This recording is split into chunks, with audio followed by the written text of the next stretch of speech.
Start करते हैं हम अपना जीएस का सेशन, जो कि रहेगा हमारा 24/2/2024 की थर्ड शिफ्ट का। ठीक है, क्वेश्चन नंबर फर्स्ट, जून 2023 तक विश्व बैंक के कार्यकारी निदेशक ने अजय बंगा को 5 साल के कार्यकाल के लिए विश्व बैंक के अध्यक्ष के रूप में चुना। तो ये 14वें अध्यक्ष के रूप में। ठीक है, क्वेश्चन नंबर सेकंड देखिए, 2018 एशियाई खेल की मेजबानी किस शहर द्वारा की गई थी? तो ये की गई थी जकार्ता, जकार्ता इंडोनेशिया। ठीक है, और ये जकार्ता के साथ साथ पालिमबांग जो भी है, ठीक है, यहाँ पे भी की गई थी 2018 एशियाई खेल की मेजबानी। क्वेश्चन नंबर थर्ड, भारत में वर्षों तक हरित क्रांति का मुख्य आधार बना रहा या रही है? तो ये है गेहूं। हरित क्रांति आप बहुत इंपॉर्टेंट टॉपिक मानो, इसमें से मतलब हर एक शिफ्ट में एक क्वेश्चन तो पूछा ही जा रहा है।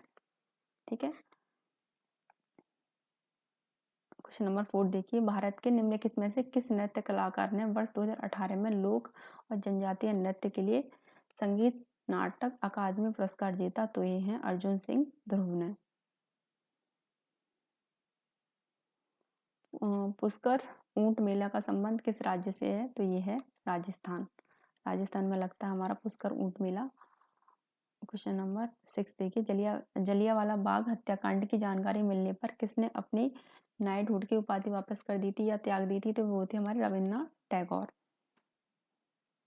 क्वेश्चन नंबर 7, हॉकी इंडिया मंत्रालय के तहत भारत में पुरुष और महिलाओं हॉकी से संबंधित सभी गतिविधियों की योजना बनाने और उन्हें कार्यान्वयन करने की जिम्मेदार शासित निकाय है? तो ये है युवा कार्यक्रम और खेल निकाय,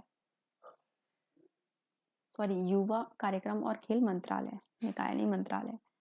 क्वेश्चन नंबर 8 देखिए, जैसे कि भारतीय संविधान के अनुच्छेद 168 में निहित है कि किसी राज्य के विधानमंडल 2 सदन होते हैं, एक को और दूसरे को विधान सभा के रूप में जाना जाता है, एक को विधान परिषद और दूसरे को विधान सभा के रूप में जाना जाता है।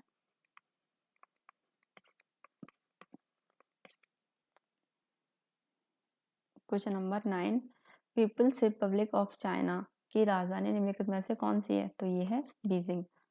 मतलब यहाँ पे सीधी बात है, चाइना की राजधानी पूछी है कि चाइना की राजधानी कौन सी है।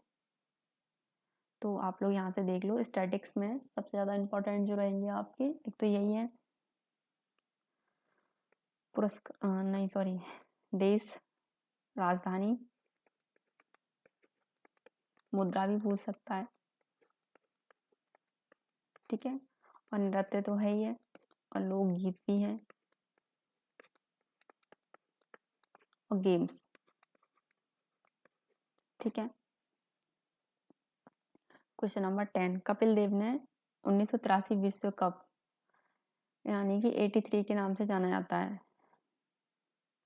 स्टेडियम में जीता था? मतलब ये कह रहे हैं 1983 में जो विश्व कप जीता था वो कौन से स्टेडियम में जीता था? तो ये था लॉर्ड्स। ठीक है, और जो 2011 में हुआ था विश्व कप, उसकी भी पूछ सकता है कि वो किसने जीता। वो महेंद्र सिंह धोनी की कप्तानी में हम लोगों ने जीता था, इंडिया ने, और वो शायद वानखेड़े स्टेडियम मुंबई में हुआ था। ठीक है, क्वेश्चन नंबर 11, हरित क्रांति ने फसल की पैदावार में उल्लेखनीय वृद्धि की है और भारतीय कृषि को बदल दिया है। इसकी उल्लेखनीय कमियों में से एक क्या थी? तो वो थी पर्यावरणीय अवनयन। ठीक है, क्या थी? पर्यावरणीय अवनयन। जो कमियों में से एक इसकी उल्लेखनीय कमियों में से जो एक कमी थी वो ये थी। अब देखो, इससे ऊपर भी हरित क्रांति का क्वेश्चन पूछ लिया और यहाँ पे भी पूछ लिया है। ठीक है, इसलिए मैंने कहा है कि इंपॉर्टेंट टॉपिक है, इसको अच्छे से पढ़ लेना। आंध्र प्रदेश का एक कहानियों का वर्णन करने वाला शास्त्रीय नृत्य है? तो ये है कुचिपुड़ी। और सत्रिया कहाँ का है? ये है असम का। कथक बताइए आप लोगों को, उत्तर भारत या यूपी का मान लो। ठीक है, और ये मणिपुरी तो है मणिपुरी का। क्वेश्चन नंबर 13, आधुनिक आवास सारणी में कितनी 36 पंक्तियां थी? तो ये थी 7 आधुनिक आवास सारणी में। भारतीय संविधान के अंतर्गत संपत्ति का एक अधिकार ये कैसा बन गया? संवैधानिक अधिकार बन गया है। ठीक है, संपत्ति का अधिकार। अजमत अली खान किस वाद्य यंत्र के वादक हैं? तो ये हैं सरोद। देखो ये भी पूछता है वादक और वाद्य यंत्र, ये भी पूछता है घराना और उसके कलाकार। ठीक है। क्वेश्चन नंबर 16, हड़प्पा वासियों को तावा संभवतः वर्तमान समय के प्राप्त हुआ था। तो ये प्राप्त हुआ था अभी जो वर्तमान समय में राजस्थान से।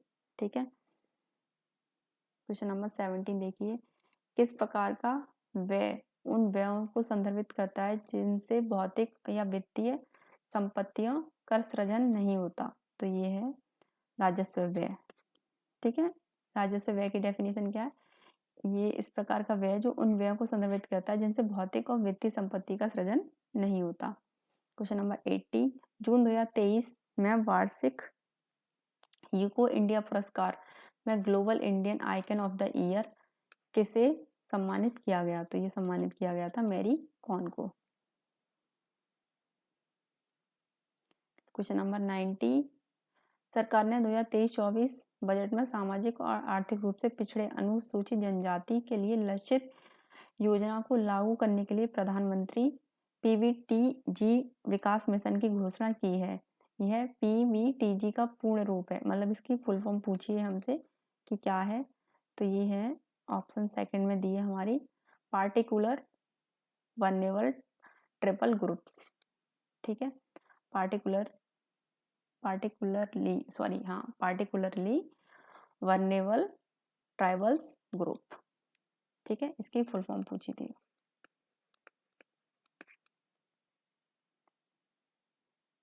क्वेश्चन नंबर 70, समुद्र पार भारत के दक्षिण पड़ोसियों में द्वीप देश शामिल है। तो समुद्र पार भारत के दक्षिण पड़ोसी देशों में कितने द्वीप देश शामिल हैं? वो हैं 2। ठीक है।